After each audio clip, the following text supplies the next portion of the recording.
We are live. How are you? Are you good? Are you bad? Somewhere in between? Don't care.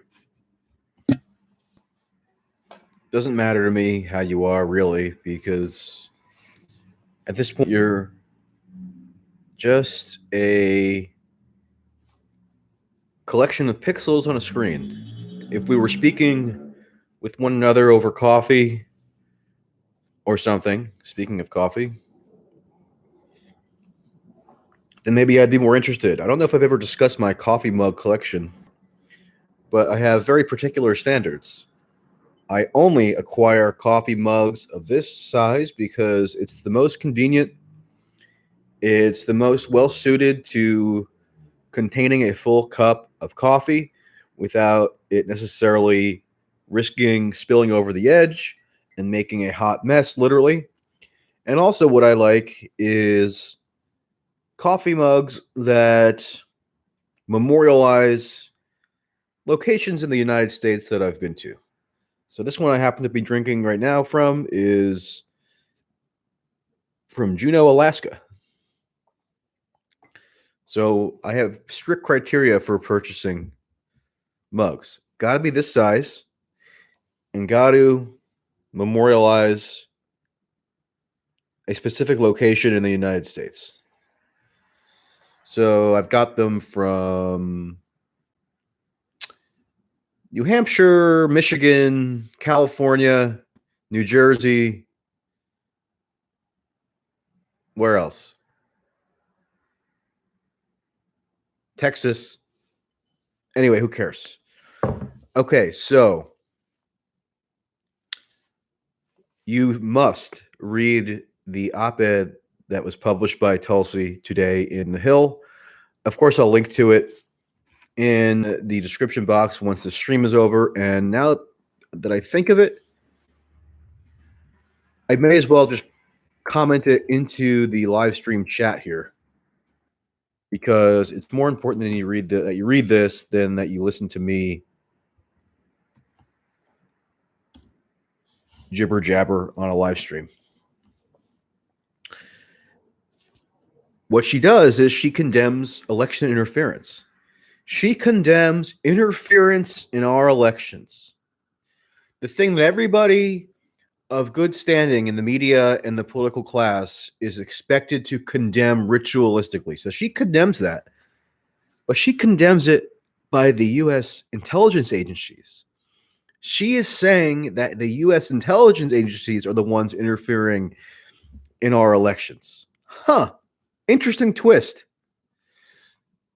And the interference that she cites, or at least the most recent example of interference that she cites, was the ridiculous Russiagate 3.0 intrusion that burst into the media narrative last week, alleging that Bernie was being, quote, helped or receiving assistance by Russia. And as she points out, there's no evidence for this. It's not as though we've independently verified anything about the claims that anonymous U.S. officials are whispering to their preferred lapdogs at the Washington Post. So in order to accept that Russia is aiding or assisting or helping Bernie, you have to take that as an article of faith. So she's applying a more of a journalistic, critically minded approach to this whole issue than most of the journalists who work in particular for corporate media outlets, who just mindlessly regurgitate these claims without even thinking that they're obligated to do the bare minimum of critical scrutiny or reporting or anything that would verify such salaciously outlandish accusations.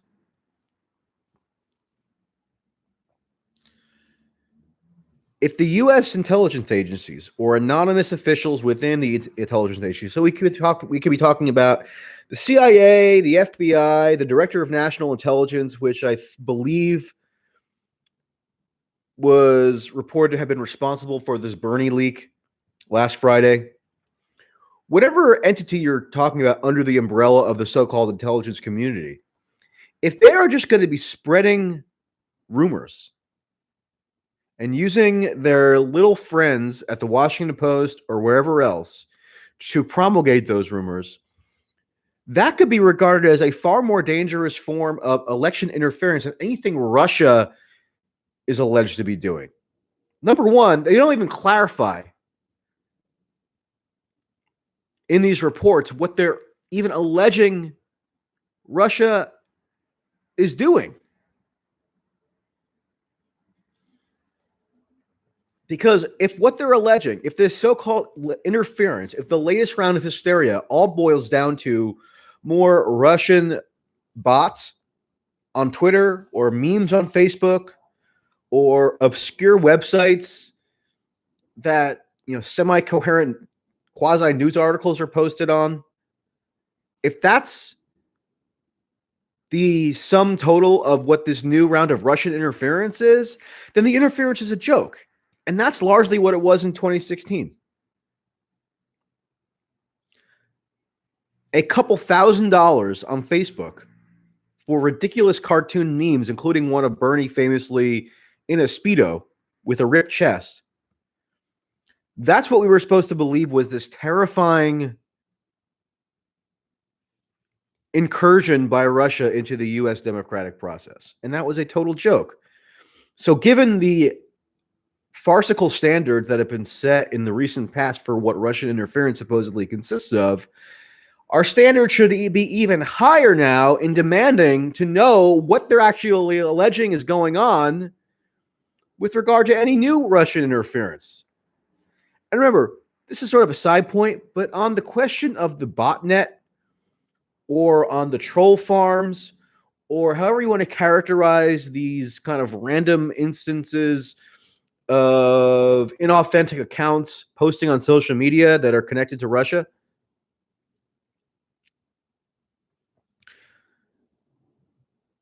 we never even got verification that that was in any way connected to the Russian government. You know how I know that? Because I read the court documents that are pertinent. Aaron Monte has done very good work on this issue specifically. Go Google Aaron Monte, Russian trolls, Robert Mueller, Real Clear Politics, because he had a piece last July which pointed out that if you look at the court documents related to the indictment that Robert Mueller brought against these so-called purveyors of Russian troll farms, Robert Mueller and his team of prosecutors were rebuked by the presiding federal judge for their assertion that those troll farms out of some nondescript office building in St. Petersburg, the federal judge rebuked Mueller for asserting with no evidence and with no substantiation that those troll farms were somehow controlled or connected or directed by the Kremlin. So they could have just been random people in Russia with a commercial motive, recognizing that Bernie and Trump had a trivial amount of memes or Twitter posts or whatever that could get them some engagement, and therefore they'd make money.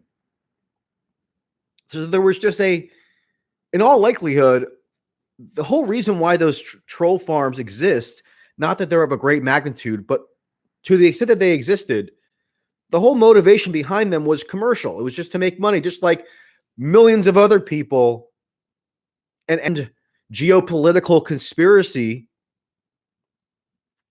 that you can blithely characterize as interference undertaken by the government of Russia to manipulate U.S. elections. So that's the standard that's been set in the past. And what's the standard now? We don't know. All they did was last week there was a leak first that Russia is helping Trump in 2020. And then a couple of days later, a similar leak that they're helping Bernie. Now, was the Bernie leak sort of like a retributive leak where it was other actors within the intelligence community trying to counteract the narrative about Trump being helped? Who knows? The point is, why are these intelligence agencies playing such an outsized role in U.S. domestic politics? Does anybody ever step back and think about that? Is that the proper role for U.S. intelligence agencies in what is alleged to be a free democracy? Especially when they're acting anonymously and they're just filtering their innuendo and insinuation through a preferred roster of corporate media outlets, and the claims can't even be falsified because we can't attribute them to anybody in particular because we have no specificity about what's being alleged. So that, I think, would constitute more egregious interference if we want to use that weasel word. I mean, by the way, the reason why they use the word interference constantly, and they've used it over and over again since 2016, is because it's purposely vague. It could encompass anything. It could encompass literally fabricating election results or tampering with the tabulation and voting systems, which we know never happened. Or it could mean one Twitter bot that you can connect to a troll farm in Russia somewhere. That could also be interference given this incredibly, almost laughably expansive definition that they've put forward. Or they use words like meddling, right, which is also incredibly vague. So it's a propaganda term. It's a propaganda term because it sounds scary, it sounds intimidating or imposing, and it doesn't oblige its users to actually specify what the heck they're talking about.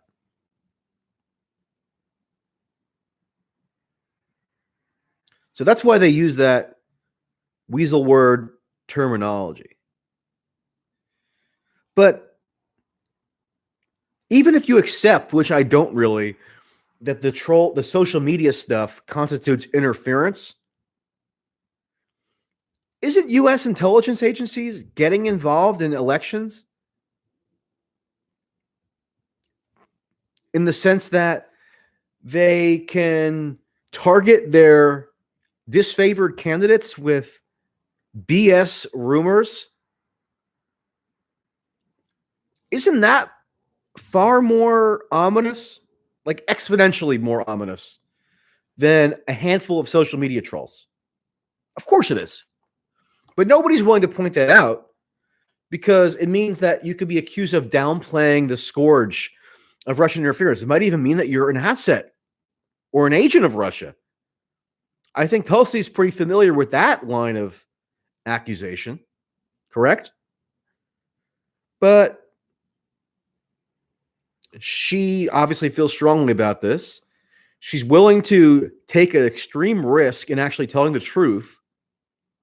And by the way, it's a risk that Bernie himself is not willing to take. When the story broke, quote unquote story, it's mostly propaganda.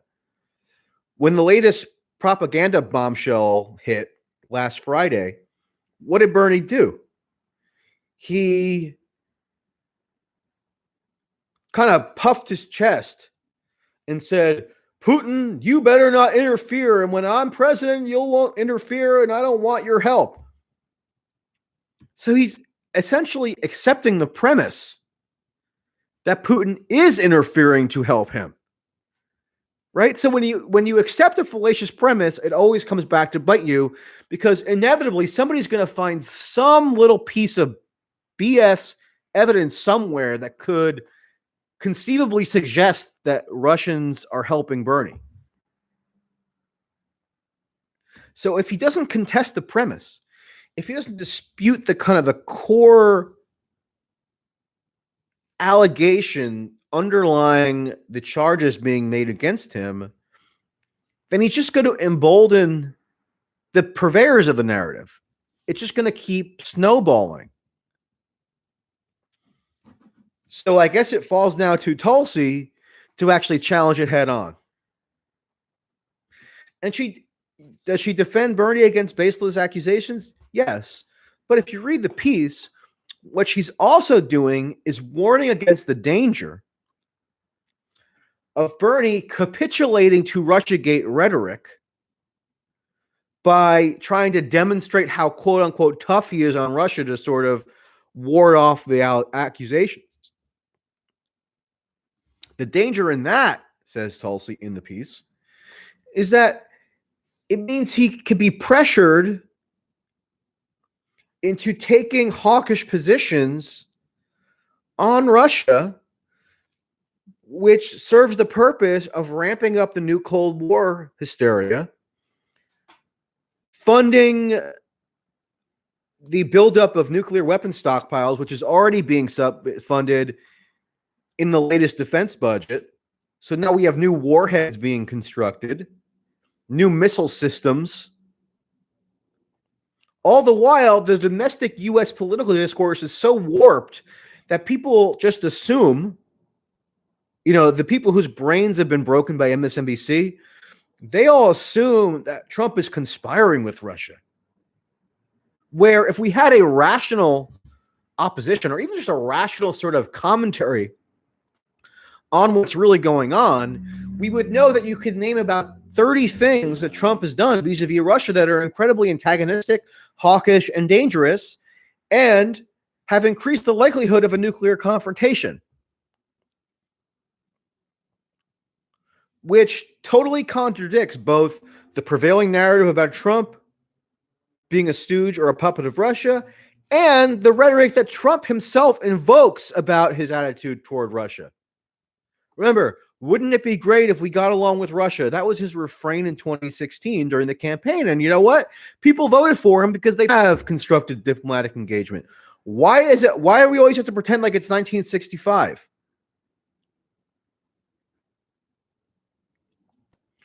But Trump got cowed by the intelligence agencies and by the media into taking this aggressive posture. And Trump also bears personal responsibility, even though the criticisms and the attacks on him have been largely unfounded, whether it be in the form of Mueller or impeachment or whatever else. But Trump stocked the government, stocked the executive branch with Russia hawks. Do I have to name them? Bolton, Pompeo, Haley, etc. And I'm sure a whole host of other people whose names you'd never know, because they have these low-profile administrative jobs, but if they're essentially just people who could have worked for George W. Bush, or they could have worked for President Marco Rubio. Those are the people who Trump has staffed the government with, and they love the antagonistic posture toward Russia because you know why?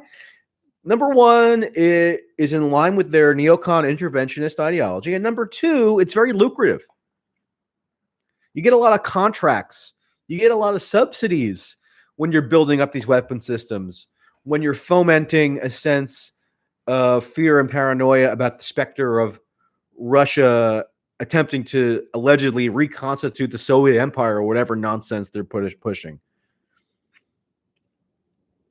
That's good for business. So a lot of lobbyists and a lot of other people are making a lot of money.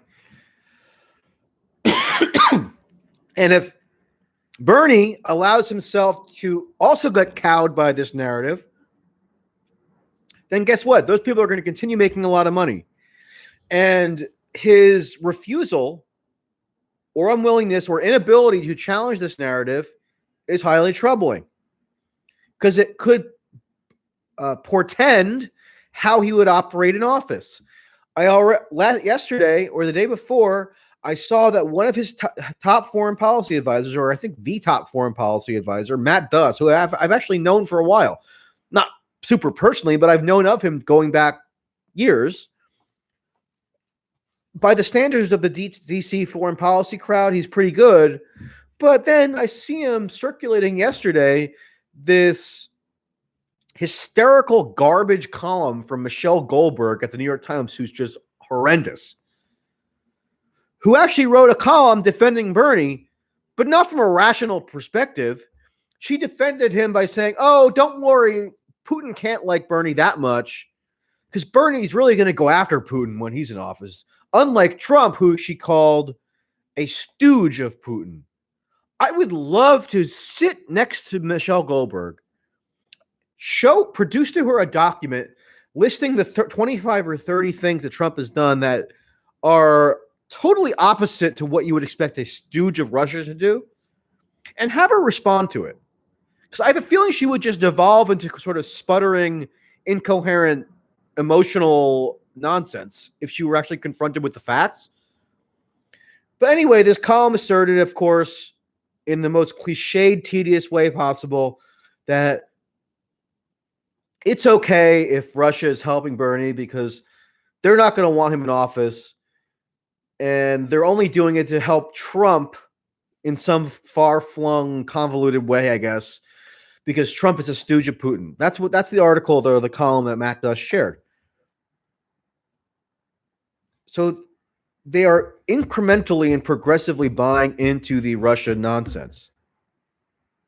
And I've been arguing that the people in the Bernie online world, which is a very powerful force and they exert influence over the direction of the campaign. That's why we spent the past 2 weeks debating Bernie bros.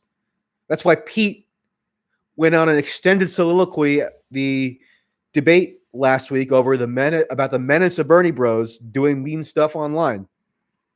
These people do have influence. So they need to draw a line in the sand and say, no, it's not just politically disadvantageous, which it is, for Bernie to make concessions to these conspiracy nuts. It's substantively dangerous because it provides a window into how he will manage foreign policy. And so thank God that Tulsi can put forward a rational and truthful perspective on this, even if she's being marginalized, even if she's being vilified, even if she's being denounced viciously at every turn. At least she is using the platform that she has to do the right thing and to speak the truth in a way that you're not going to hear from anybody else, Republican or Democrat. So read that column. It's extremely important. I summarized some of the key elements of it here, but please read it and circulate it. Share it. Whether you're a Bernie supporter, Tulsi supporter, both, I don't care. Please share that column. Because what she also does in the column is she calls on the other candidates to condemn the election interference by the U.S. intelligence agencies and condemn the neo-McCarthyist smears that are being used to target whoever is seen as an inconvenient interloper in the U.S. political scene. Whether it's Bernie or Trump or her, it doesn't matter. It's wrong across the board. Okay, so got some super chats here. Let's see. Costello says, most Obama lovers and others still believe the Russia crap propaganda works unbelievably well. It does. If you have any older relatives or older acquaintances or anybody who has absorbed this propaganda, one thing you can do to help society is to sit down with them calmly and try to explain to them why it's false. It might not be successful, but it's at least worth trying. And don't blame them personally. I mean, most people aren't like me or maybe some of you, where day after day you're engaged with this stuff and you know the details, you read the court documents, you're consuming alternate forms of media, you're thinking independently about this stuff. Most people don't have that luxury. They pick up snippets here and there. So don't blame them individually for buying into this hysterical garbage. Reserve whatever anger or resentment you have for that to the people who propagate it, in the media and the political class. That's what I do. I don't take out my anger on ordinary people who have been victimized by it. Toxic sludge of the most brainwashed type of Russia hysterics. So you got to do what you can to push back against it. I try to do my part, but I'm only one man. Sparky, my favorite benefactor, says, remind Trump voters to break the establishment vote for Tulsi in South Carolina primary. They can still vote for Trump in the generals. Tulsi's up in the polls, by the way. Yep, South Carolina's open primary, so you can vote even if you're a registered Republican in the Democratic primary. So that's up to you.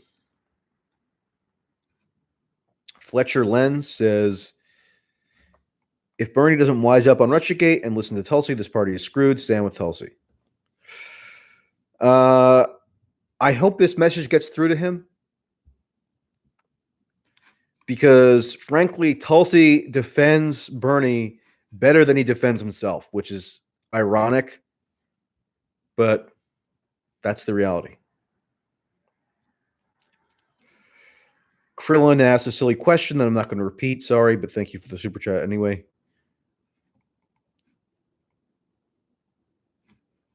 Irvin says, why can't independent media see that Tulsi is more progressive than Warren? If Bernie wasn't running, they would choose Warren. Why? Modi, Warhawk, Limbaugh. It's a complex question. The term progressive is so diluted that it's not even worth fighting over the who's the progressive stuff. Because for a lot of people, progressive means pandering on identity issues. They don't see challenging the military-industrial complex and the intelligence agencies as necessarily progressive. So it all depends on how you frame it.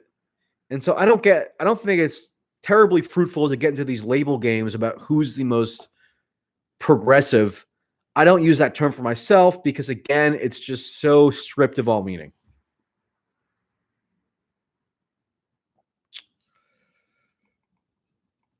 Joss says, do you think that Bernie could be using the Russia conspiracy to excuse enacting needed DNC election reforms?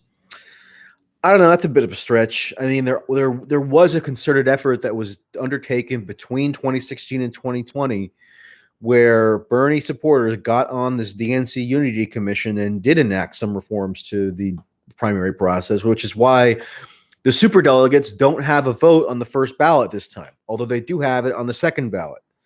So the Bernie people who wanted to abolish superdelegates altogether compromised with the Hillary establishment people and lessened the role of superdelegates but didn't eliminate it,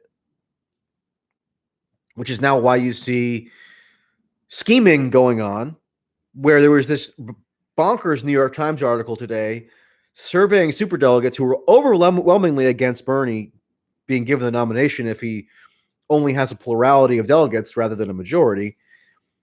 And they're suggesting stuff like getting Sherrod Brown in there as a compromise candidate, getting Michelle Obama on the vice presidential ticket somehow. I mean, they're really offering crazy fantasy scenarios. I don't think any candidate is going to tolerate somebody who didn't run being anointed the nominee just because there's no majority of delegates. And that's why you have Warren going on national TV and saying, oh, it's okay if the superdelegates choose somebody other than the candidate with the plurality going to the convention. So her objective here is clear. Remember, Tulsi denounced that a week ago and said that the person who has the most delegates should be the nominee. And Warren's also got this super PAC now spending millions of dollars on for the Super Tuesday states in the key media markets. So she's shown her true colors beyond any shadow of a doubt.